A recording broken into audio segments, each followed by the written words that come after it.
We like to honor tradition on Face the Nation, and each year we talk to authors whose new books have all been named some of the year's best. 4 of them join us now. John Meacham's new book is His Truth is Marching On, John Lewis and the Power of Hope. Peter Baker and Susan Glasser are the co-authors of The Man Who Ran Washington, The Life and Times of James A. Baker III.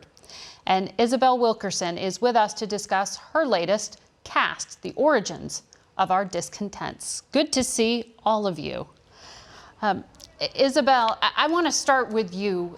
You tackle the very difficult subject of race in your book, in which you describe a caste system in our country, where you say skin color is really kind of the metric for where you fall in the hierarchy. Does the awakening within our country this year to the issue of systemic racism begin breaking that apart? Despite the record turnout for this election, we have seen the ruptures that are as deep as they've ever been. We still face disturbing levels of division in our country. This idea of racialized polarization still continues.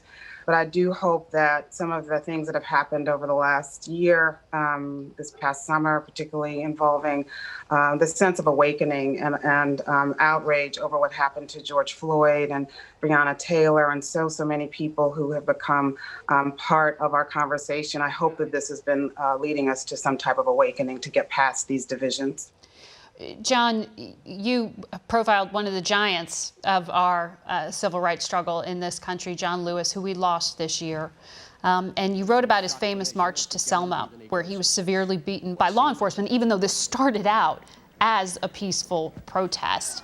You said when that footage was shown to the country, there was revulsion all over America. Revulsion, then redemption. Is there anything more American?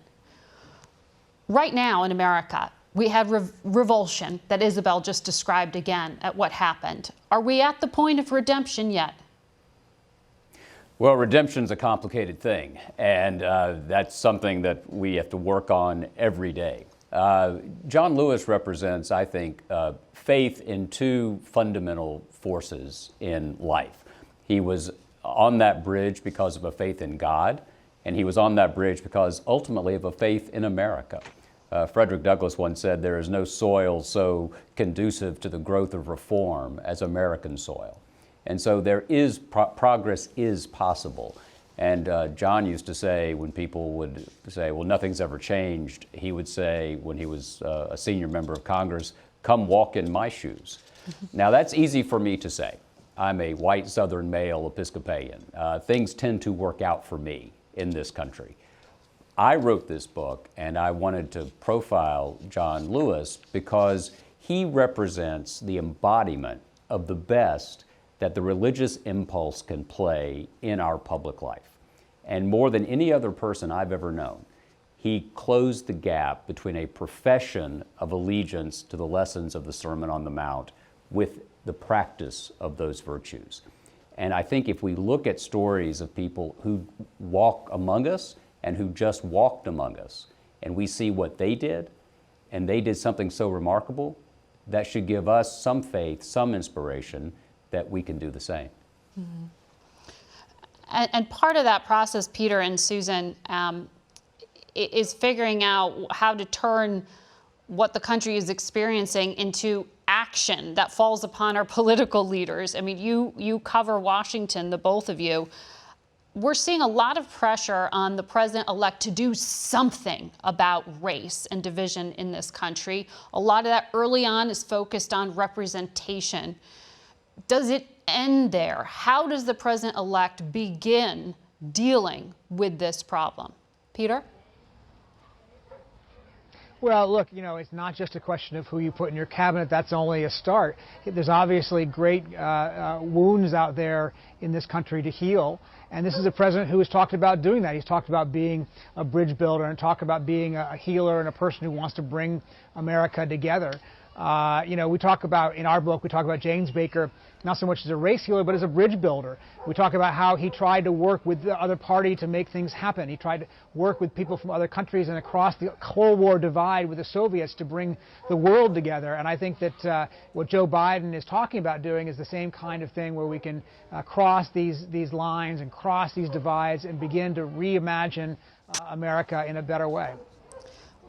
Susan, it just feels so different. The divides feel more bitter and deep. How do you do that? And is there something unique to the challenge ahead?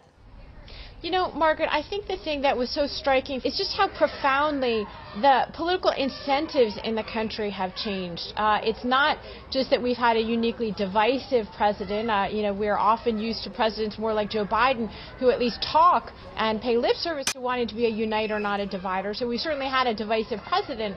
But it's also that we've had a country and a political system that's just lost the ability, it seems, for politicians to work together across the aisle. The question is, has that incentive structure changed so fundamentally that it's actually going to be impossible for even a Joe Biden to come in and sit down and work when the incentives and the reward system has gone in the other direction to be ever more extreme? And Isabel, you in your book start off with a pretty stark image of choice and the moment in time. You describe a photo from 1936 in Germany in which a lone man stands in a crowd full of other men. They're all giving Nazi salutes and his hands are folded. It appears defiant almost. Why did you start on this? What does that signify to you? Well, I started with that. It's the photo of August Landmesser. He was surrounded by people who were caught under the spell of the Nazis, and yet he alone was the one who was on the right side of history. And we all would like to believe that we would be on the right side of history in a situation such as that we'd somehow find a way to stand up in favor of justice while we're surrounded by injustice and people who are falling under the spell of that. And so it calls upon all of us to recognize where we happen to be, what each of us can do, the responsibilities that each of us has. And the reason why I speak about hierarchy and caste is because this is part of our inheritance, of this hierarchy that dates back to the time of enslavement. That essentially was in place for far longer than it was not in place in our country, from Jim Crow, which only ended in the 1960s, and how we live with the after effects of that. And it falls upon each of us to learn the history and to be able to reckon with it. I'm interested in this idea, though, of what you were describing as a caste system, because in at least political narrative, the past 4 years have been about disruption. They've been about breaking apart systems. They've been about, trying to break apart the establishment in particular. But you have a very different view, right? You think and have pointed to the 2016 election in particular as about reinforcing those caste systems. Well, a caste system essentially is an artificial, arbitrary graded ranking of human value, and it dates back to the time of enslavement. And so we've inherited the assumptions, the stereotypes, the rankings that have essentially been assigned to people based upon what they look like, which goes back to the time of enslavement. And I want to take a moment to remind ourselves of how long this has been a part of our country, that it's a foundation of the power structure that we have inherited. John, you have used the phrase, the soul of America. We hear that phrase from the president-elect quite often. We've had the election that was supposed to be the fight for the soul of America. Where are we now? Where does that fight go? Are we at absolution? Where are we? No, we're a long way from absolution, and will be until what Faulkner called the last red and dying evening.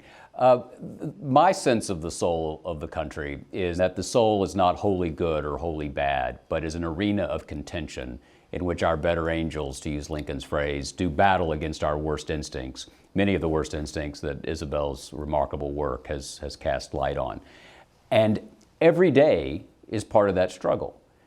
to go to what Peter and Susan were saying, division in American life is not the exception, it's the rule. And disagreement and the impulses of appetite and ambition and the clash of interest, all of these things are perennial and universal human forces. What we have to do, what we're called to do by history and by reason and to some extent by faith, is to devote ourselves to the idea and the reality of making real for everybody the promise of the country, which is that we were all created equal and were endowed by our Creator with certain inalienable rights. And at every point, Isabel mentioned the right side of history, at every point, from Seneca Falls to Selma to Stonewall, the right side of history has been those who stand on the side of individual rights, of the sanctity of the individual, of liberty under law, and of openness. Not of, we build bridges in this country when we're at our best, not walls. And that may sound like a homily, but it has the virtue of being rooted in history. Well, go around Washington. What are the monuments to? The monuments are to imperfect people and imperfect events, but they are ultimately about liberation and not captivity. And that's what the work of politics should be. You know, President Trump, as I referenced, was elected on this agenda of disrupting the status quo. Kamala Harris is a symbol of change. Joe Biden, though, is seen as a return of the establishment. What is the choice we are making here as a country? I mean, in some ways, the Biden platform was about restoring where we were. Well, look, Margaret, it's very hard to imagine a world where we're just going to pretend that the last 4 years didn't happen, right? I think there was a palpable sense of returning to normalcy that powered and animated Joe Biden's campaign. But I think, the question is really whether identity politics is the choice that people on both sides of the aisle are making right now. Was it really about a policy platform for Biden or even for Donald Trump? To me, the lesson of the last few years is that people are much more likely to embrace identities and tribalism that they find to be comfortable in our politics right now at the expense even of a program. Does the disruption become the new foundation here, or is it about restoration? Margaret, to me, that's the thing that's so notable. You might want a more normal world, right? That word normalcy, has never had such political resonance. But the truth is that, the world has moved on, and there are a number of areas, the Middle East and the recognition of Israel, sort of midwife by the Trump administration, by several Arab countries, obviously is a different fact set and a different reality than the one that was there 4 years ago. Biden so far has assembled a government that suggests that a sort of, certainly a return to competence and expertise, bringing people who served already in senior positions in the Obama administration. So there's a continuity, and then I think that the message to people is that Trump represents a discontinuity in American politics and policy. But it's unclear that that's really the case. And I think, to John's point, we're not just going to wash away the last few years. That's not how this is going to work. It's not over. It's not even the beginning of over. We're not just going to wake up one day and it's all going to be some crazy dream and, tweet storms. But Peter, as Americans, we always think it's about us. And we're talking here about us as a country. But for the rest of the world, when they hear the president-elect say, America is back and we're ready to lead, hasn't the world moved on? Hasn't the world changed? Does the world really want America to organize it? Yeah, that's a great question. And I think President-elect Biden probably recognizes that it's not simply a matter of returning to where things were 4 years ago. And if he doesn't, that's going to be a challenge for him because, in fact, you're right. The world has moved on to some extent. They've seen in the last 4 years what it's like when America goes in a different direction. I think there's a lot of burned feelings out there about international agreements. Who's going to want to enter a new international agreement with the United States if they feel like 4 years from now it might just be reversed by the next administration? And that's why I think President-elect Biden does have a challenge in terms of deciding what to keep and what not to keep of what his predecessor has done, partly because of the idea of not seeming like we just swing back and forth radically every term. He probably will adopt more of Trump's positions on China, for instance, maybe not the specific tactics on tariffs, but a stronger position against China than the Obama administration had. You can't just simply rerun the past. You're going to have to adapt to the future, and that will include at least some of what the last 4 years has brought to us. Thanks to all of you for the conversation and for joining us today. And Happy New Year. Stay healthy. We'll be right back.